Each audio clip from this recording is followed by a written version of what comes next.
The Villisca Axe Murders, a night of terror. Villisca, Iowa, was a quiet, unassuming town in 1912, a place where families left their doors unlocked, and neighbors greeted each other with friendly waves. That all changed on the morning of June 10, 1912, when a gruesome discovery shook the small community to its core. The Moore family and 2 overnight guests, 8 people in total, were found brutally murdered in their home.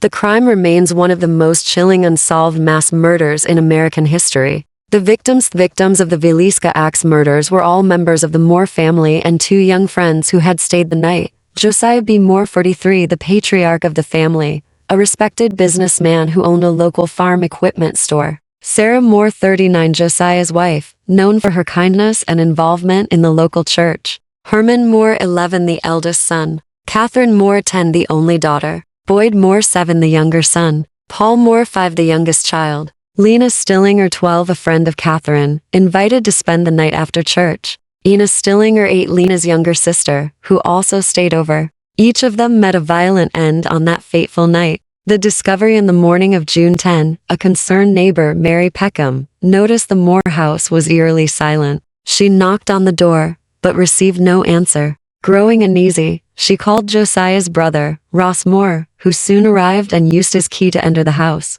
Nothing could have prepared him for what he found inside. The entire Moore family and their 2 guests lay dead in their beds. Each victim had been bludgeoned to death with an axe, their faces so brutally battered that some were unrecognizable. The walls were stained with blood, and eerie details pointed to a calculated attack rather than a crime of passion. Details of the murders: investigators determined that the killer had been inside the house before the family went to sleep, hiding in the attic. The murderer had likely waited until everyone was sound asleep before striking.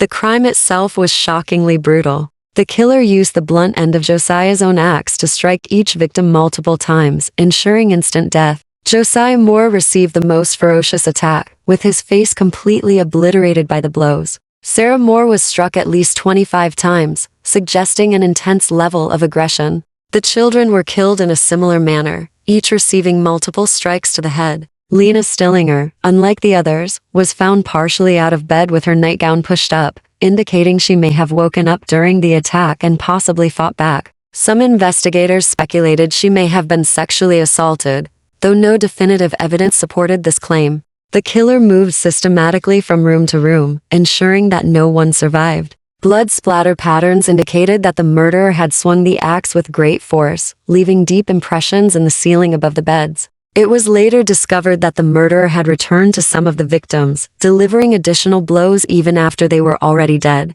Why were they killed? The exact motive behind the killings remains unknown. However, several theories have been proposed over the years. Revenge. Some investigators suspected that Josiah Moore's former employer, Frank Jones, harbored deep resentment towards him for leaving his company and starting his own competing business. It was theorized that Jones may have hired a killer to carry out the gruesome act. Random serial killing. The Villisca murders bore similarities to other axe murders committed across the Midwest around the same time, leading some to believe the crime was the work of an unidentified serial killer. Religious mania. Reverend George Kelly, a traveling minister with a disturbing fascination for violence and young girls, confessed to the murders multiple times, though he later recanted. Some believe his erratic behavior and obsession with the crime scene suggested a religiously driven attack. A crime of opportunity. Given that Villisca was a small town with minimal security, some speculate that a transient killer entered the house and murdered the family simply because the opportunity presented itself.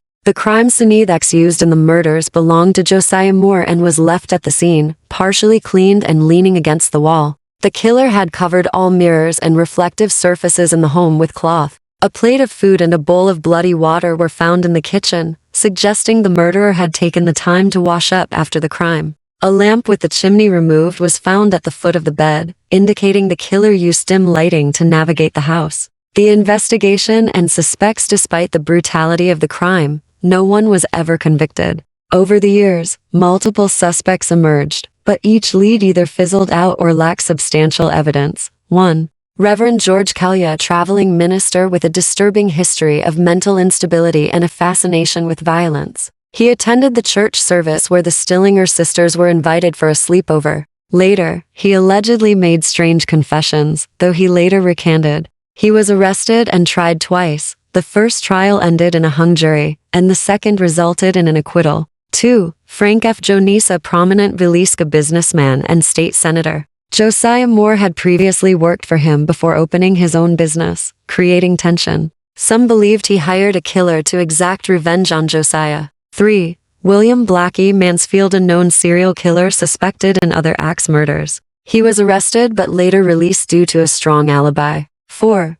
The mystery stranger. Several reports mentioned a drifter seen in town before the murders. Some believe the killings were part of a larger pattern of axe murders across the country. Lingering mysteries. More than a century later, the Villisca Axe Murders remain unsolved. Paranormal investigators and true crime enthusiasts continue to study the case, believing the spirits of the victims still linger in the old house. The home is now a museum, drawing visitors who hope to uncover the truth about that terrifying night. What truly happened in Villisca on June 10, 1912? The answers may never be found, but the horror of that night continues to haunt those who dare to remember. I hope you found the details of this story as fascinating and unsettling as I did. You, mysterious, curious, intellectual, disturbed, beautiful people. My name is Penny Flick, with Kreep-ish. I look forward to sharing more of these stories that captivate and intrigue our minds, which can challenge our way of thinking.